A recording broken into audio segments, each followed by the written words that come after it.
پاکستان کی سیاسی حکومت کے لیے اب کیا نئے چیلنجز ہیں اور حالات اس نہج تک کیوں پہنچے، اس پر بات کرنے کے لیے ہمیں جوائن کیا ہے لاہور سے جماعت اسلامی کے امیر جناب سید منور حسن نے۔ اور حسن صاحب،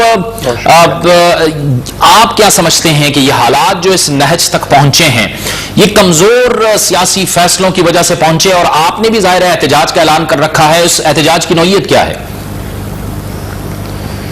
بسم اللہ الرحمن الرحیم۔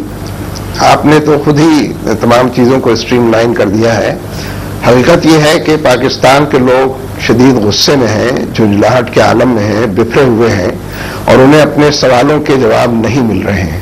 ایک آزاد قوم کی حیثیت سے انہیں یہ اب تک ٹھیک سے نہیں پتہ چل سکا کہ جو کچھ ہوا ہے وہ کیوں ہوا ہے اور کیسے ہوا ہے۔ اس لیے ہم نے بھی یہ کال دی ہے تاکہ لوگوں کو ایگزٹ ملے ان کے جذبات کے حوالے سے، اور وہ اپنے رویوں کو آرگنائز کریں، تاکہ ہم فی الحقیقت جو اس وقت آزادی اور خود مختاری کو ہمارے چیلنج اس وقت درپیش ہیں ان کا ٹھیک ٹھیک اسکوائرلی سامنا کر سکیں، فیس کر سکیں۔ اور ضرورت اس امر کی ہے کہ چاہے فوجی جنتا ہو یا سول حکومت ہو یا 18 کروڑ عوام ہو، ان سب کو پوری یکجہتی کا اس وقت مظاہرہ کرنا چاہیے، لیکن یہ اسی وقت ہوگا جبکہ ان کے ساتھ شیئر کیا جائے اور ان کے ساتھ تمام معلومات کو، حقائق کو جانتے بوجھتے چھپانے کے بجائے ان کے علم میں لایا جائے۔ تو اس لیے ہم نے کل کا یہ مظاہرہ بھی رکھا ہے پورے ملک کے اندر، اور میں سمجھتا ہوں کہ ابھی تک جو پیش رفت جس کو کہا جا رہا ہے اس کو پیش رفت نہیں کہا جا سکتا، اس لیے بڑی مشکل سے اپنی خاموشی توڑی ہے۔ اور امریکی صدر نے تو بتا دیا تھا کہ ان کی پاکستان کے صدر سے بات ہوئی ہے، انفارم کیا ہے، لیکن پاکستانی صدر کو کافی عرصہ لگا یہ بتانے میں کہ ان کی امریکی صدر سے کوئی بات ہوئی ہے یا ہو سکی ہے۔ تو اس لیے جو گیپس ہیں ان کو فل کیے بغیر ممکن نہیں ہے کہ حالات کے بارے میں کوئی اچھی رائے قائم کی جا سکے۔ یعنی منور حسن صاحب، آپ کے کہنے کا مطلب یہ ہے کہ اگر عوام کو اعتماد میں لیا جاتا ہے ان اہم ترین فیصلوں کے اندر تو آج حالات اس نہج تک نہیں پہنچ پاتے اور حالات کچھ اور طرح سے ہوتے۔ دیکھیے، بجائے اس کے کہ لوگ سازش کی تھیوریوں پر یقین کریں اور ہر افواہ کے اوپر کان دھریں، اگر ان سے شیئر کیے جائے تو لوگ اختلاف بھی کریں گے، اتفاق بھی کریں گے، لیکن پھر بالآخر کنسنسس کی طرف یا چیزوں کو سنتھسائز کرنے اور یکجان کرنے کی طرف بڑھیں گے اور چلیں گے۔ یعنی ابھی تک تو یہ بات بہت کلیئر نہیں ہے کہ اسامہ بن لادن کے حوالے سے جو اطلاعات دی جا رہی ہیں وہ درست ہے یا نادرست ہے۔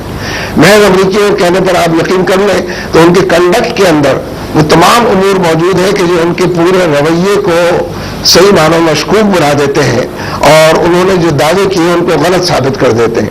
یعنی انہوں نے عراق کے لوگوں کے ساتھ جو کچھ کیا، صدام کے ساتھ جو کچھ کیا، اور جو القاعدہ کے لوگ پکڑے گئے، مارے گئے، ان کو جس طرح تصاویر دکھائی ہے، مختلف اینگل سے دکھائی ہے، تو جب بوٹی ان کے ہاتھ آئی ہے جو اصل ٹارگٹ تھا وہ ان کو ملا ہے، تو اس سے انہوں نے اتنے باوجود نجات پانے کی جو اعلان کیا ہے، اس لیے اس کے بارے میں بڑے سوالات ہیں۔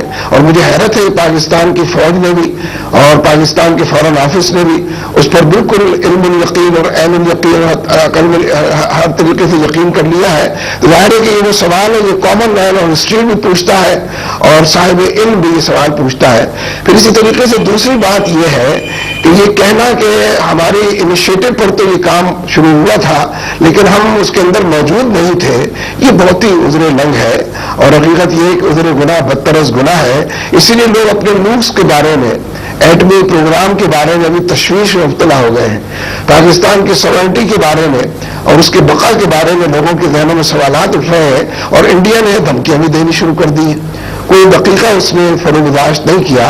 بھارت نے وہ تمام باتیں کہہ دی جو ایسے موقع پر دشمن کہا کرتا ہے، اس کا یہ جواب دینا کہ وہاں ہمارے لوگ پہرے کے لیے موجود ہیں، ایٹمی پروگرام پر یہاں تو نہیں تھے، اس لیے یہ بالکل وہ عذرات ہے کہ جو پیش کرنے سے معاملات۔ ٹھیک ہے حسن صاحب، اب اگر 1979 کو دیکھا جائے اور وہ افغان جہاد کو دیکھا جائے تو وہ تو ظاہر ہے اس کے پیچھے بھی امریکہ تھا اور ایک سلسلہ بنا، اس کے بعد سے لے کے آج تک اگر ہم دیکھیں تو پاکستان کی مذہبی جماعتوں کے حوالے سے بھی پروپیگنڈا کیا جاتا ہے۔ آپ فرمائیے کہ اب کرنا کیا ہوگا، پاکستان کی جو سیاسی قیادت ہے اس کو کیا کرنا ہوگا؟ دیکھیے، سیاسی قیادت تو اندھے بہرے لوگوں پر مشتمل ہے، نہ سنتی ہے، نہ دیکھتی ہے، نہ اس کی صلاحیت رکھتی ہے۔ بحث کے آگے بین بجانے والی بات ہے اگر سیاسی قیادت سے بات کی جائے، اس لیے کہ جو جنگ ہماری نہیں تھی ہم نے اس جنگ کو اوڑھ لیا ہے۔ یہ وار آف ٹیرر ہماری جنگ نہیں ہے، وقت نے بھی ثابت کر دیا ہے، حالات نے بھی یہ بات بتا دی ہے، اور امریکیوں کا علاج وہی ہے جو افغانوں نے کیا ہے اور طالبان نے کیا ہے۔ شکست سے ہزیمت سے دوچار ہیں. 10 سال گزر گئے ہیں. دیوار پر لکھی تحریر جو ہے وہ الٹے پیروں لوٹانے والی ہے, اور فوج کے وڈرال کا منصوبہ جو ہے اس پر بھی ٹھیک سے عمل نہیں کر پا رہے ہیں, اور ٹھیک سے اس کے جیل کو سامنے رکھ بھی نہیں پا رہے ہیں.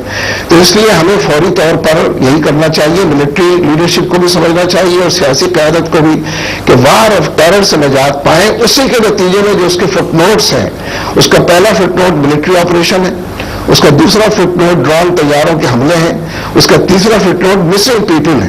یہ تمام مصیبتوں سے نجات ملنے کا طریقہ یہی ہے کہ وار آف ٹیرر سے نجات پائی جائے. اور خیر جب آپ نے اپنا ہائی ویلیو ٹارگیٹ بھی اچیو کر لیا ہے اور پاکستان کے بغیر ہی کر لیا ہے, تو اب افغانستان سے لوٹنے پلٹنے کے منصوبے پر عمل کریں اور انشاءاللہ اچھا فیور آپ کو دیں گے, اور آپ بھی خوش رہیں, ہم بھی خوش رہیں. ٹھیک ہے. انور حسن صاحب, آپ فرمائیے گا کہ یہ دیکھیں, یہ ہم جو امداد پہ بھروسہ کرتے ہیں, یہ اگر ہم یہ جس طرح سے باہر کے ممالک میں لوگ موجود ہیں جو ریمیٹنسز بھجواتے ہیں, ایک تو وہ ہے. دوسرا یہ ہے کہ ہمیں یہاں پر اگر ہم ایک فیصلہ کر لیں کہ گورننس کو ہم نے بہتر بنانا ہے اور کرپشن کو ختم کرنا ہے, تو یہ تمام مسائل کا حل ہو سکتا ہے. دیکھیے, جو مقتدر لوگ ہیں جو کام ان کے کرنے کے ہیں, غیر مقتدر لوگ وہ کام نہیں کر سکتے. جو با اختیار ہیں, جو بے اختیار ہیں, 18 کروڑ لوگ تو بے اختیار لوگ ہیں. وہ اختیار اپنا ضرور استعمال کرتے ہیں کہ اپنے ووٹ کے ذریعے چوروں لٹیروں جن کو چاہے لا کر اپنے گردنوں پر سوار کر لیتے ہیں. لیکن یہ آپ کی بات بالکل ٹھیک ہے کہ گڈ گورننس کے نتیجے میں اور کرپشن کو ایریڈیکیٹ کرنے کے نتیجے میں حالات کو بہتر بنایا جا سکتا ہے. لیکن اصل میں اب تو بات یہاں تک پہنچ گئی ہے کہ انہوں نے یہ کہہ دیا کہ اگر ہم پاکستان سے شیئر کرتے, اطلاع دیتے, تو اسامہ بچ نکلتا. یعنی اس کے بعد تو اعتماد کے نام کی کوئی چیز باقی ہے نہیں. کس چیز پر ہم بینک کر رہے ہیں, کس چیز کا حوالہ دے کر ہم کہہ رہے ہیں کہ آئندہ بھی خدمات جاری رہیں گی. وہ تو مانتے ہی نہیں ہیں آپ کو, یعنی فوج کو, اور سارے لوگوں کو سرے سے تسلیم ہی نہیں کرتے بلکہ برے ناموں سے یاد کر رہے ہیں. تو اس لیے یہ بالکل مناسب وقت ہے کہ ہم وار آف ٹیرر سے نکل جائیں, اپنے پیروں پر کھڑے ہونے کی کوشش کریں. سیاسی قیادت کو مجبور بھی کیا جا سکتا ہے عوامی دباؤ کے نتیجے میں, اور ان کے رویوں کو بھی تبدیل کیا جا سکتا ہے.